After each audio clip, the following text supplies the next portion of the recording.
The Halloween Special. The computer screen played various news as Kathy lounged at it, using it as background noise as she copied her notes. And the fashion gala is in full swing as many celebrities show to produce their own designs for charity and a few startup companies to see who they will sponsor. In other news, a new film to be made in the area. Adam stepped out of the training area and tossed on a shirt, and cocked a half smile seeing Kathy working hard away at college still. Hey, Kathy, what's the plan for tonight? No response. Is it the bank watch again? 6th Avenue and Mortgage? Still no response. I'm gonna kill the president and invite mayhem into the lair. Huh? He nodded. I'm going out, Kathy. Oh, okay. She kept on.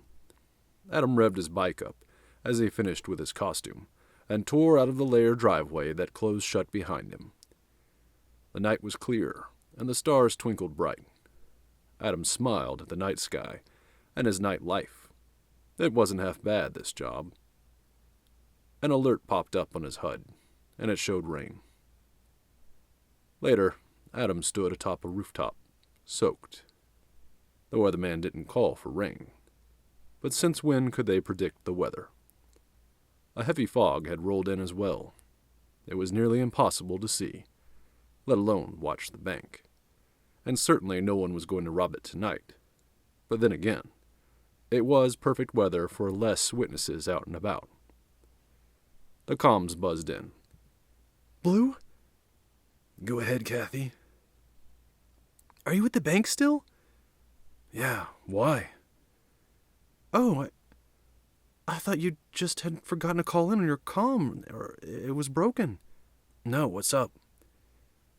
Well, you're being reported elsewhere in the police ban. What? 9th and Avenue. Adam tapped into the police ban and heard the call go again for a black and white to check out an old busted-down apartment complex, not too far away in the downtown area. Possible prank call. Nothing important. Can you get a copy of that call? Not right off the bat, but I'll work on it. What do you think?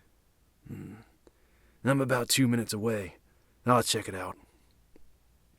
And he leapt down and revved his cycle and was away. Thunder rumbled as rain pattered across the rusted sign reading Ann Avenue. Lightning flashed off the dilapidated building's cracked and busted windows. Wait, was that muzzle flare? It was. Adam leapt off the cycle and sprinted towards the door. Kathy chimed in at that exact second. Adam, I have the schematic of the building you're in, and I'm tracking you now.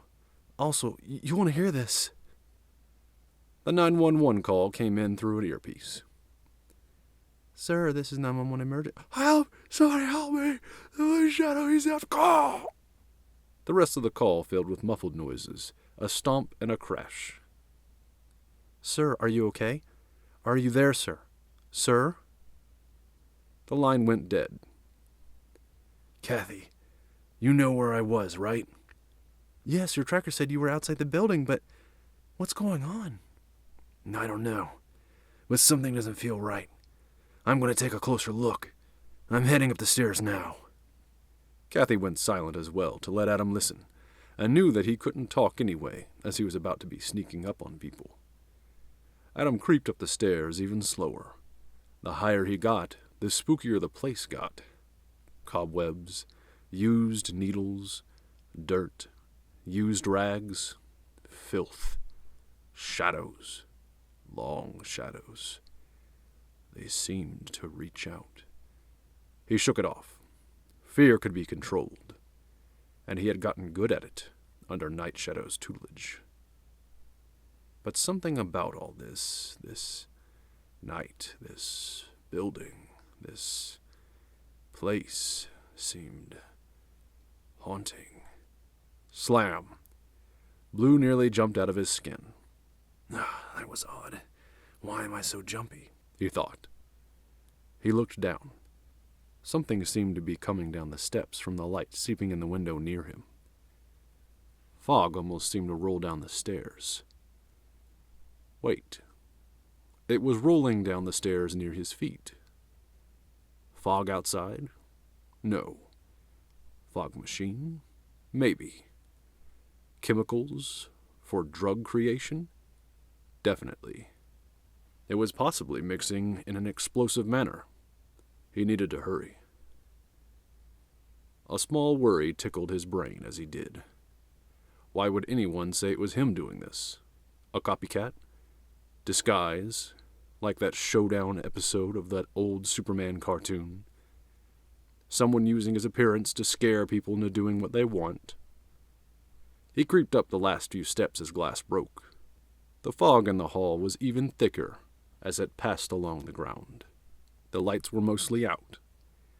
Only some glow came out from the window at the end of the hall, and one dim flickering light in a room with its door cracked. And there it was. A massive silhouette of a being, shrouded in shadow from the light behind it and a flowing cloak, stood, holding the thug against the wall, and suddenly slammed against it. Wood strained against his fleshy body, pressed tight against it, and rotted wallpaper audibly tore.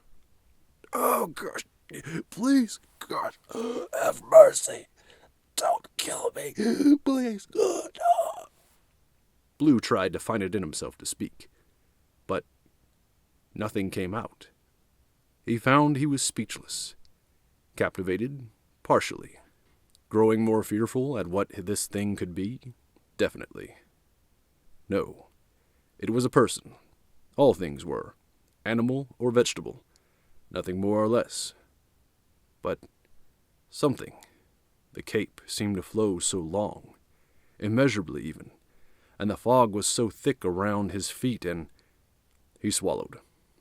The thug's face was lit somehow with a cyan light, almost green, and it was contorted with sheer terror. Blue's eyes widened.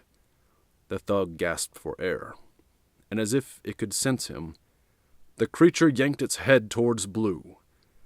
The cyan-blue eyes stared in his direction, so bright, so otherworldly. Adam let the air out of his lungs under his breath in a manner one does when they see something that they never want to see again and long to forget the rest of their life. The thing mercifully turned its gaze away and yanked the man forward, and then slammed him into the wall, and through the wall. It pulled its hand back, and then turned again towards Blue, as if seeing him in the dark, as if nothing could hide him, as if it and the dark were one. Blue backed up. He suddenly found the wall behind him. He reached for his boomerangs, and any other tool he had. Surely he had something bigger. Anything. A gun, a bomb, something. The thing's eyes vanished, and its shadow bled away from the window light. It came within range of the flickering light and passed ever closer. Every time the light came back on, it was closer still. Smoke? No, nothing could hide him. It could see. And the eyes came back on. It was only 5 feet in front of him, and it stopped. "No," a deep voice boomed. "Not you," it said in grim finality, as if Blue wasn't on the list of beings it had come for. And the eyes vanished. The flickering light bulb popped. Its noise caused Blue to flinch and finally yank a boomerang out. But nothing was there. The window at the end of the hall was suddenly open. Wind poured in. Adam found it in himself to step forward. He grabbed a light and flicked it on. Nothing. He saw the bodies. Men everywhere. Dead? Unconscious? Who knew? But the blue and red lights now shining in the window told him someone would, and he was in no state to deal with the police now. And he suddenly decided he wasn't about to stick around there much longer. The cops could handle this. He slid down the stairs and dipped out another floor's fire escape, and into the alley and revved his bike and booked it back to the lair. Adam removed his helmet as he panted his breaths out in the lair's garage next to his bike. He spun with several boomerangs out and launched them at the voice. Heart racing and breathing like a sprinter in full tilt, he stood wide-eyed and stared at a spooked Kathy and Night Shadow. Shadow had caught one of the boomerangs mid-air in front of Kathy's body. Several others were stabbed into the wall. Adam, my goodness, son, what's wrong? Shadow squinted. What has you so spooked? Sorry, I don't... I saw something. He managed between rapid breaths, lowering his additional weapons finally. You never spoke again on the radio, Adam. I didn't know if you were okay or not, and didn't want to jeopardize anything if you still needed silence. Adam didn't respond. He seemed in a daze, staring off into the darkness of the cave. Sweat dripped down his temple. I was about to go look for you. Shadow knew, though. He stepped forward. He suddenly pulled out a small lighter he had next to an oil lamp in the garage in case the power went out, and lit it in front of Adam's face. What did you see, young man? Adam's gaze shifted to the blue butane flame, with Night Shadow's face behind it, staring into Adam's dilated pupils, fear still dominating the young man's mind. Adam seemed to pull himself out of it. Death. He finally managed to whisper, as if afraid the word would summon it.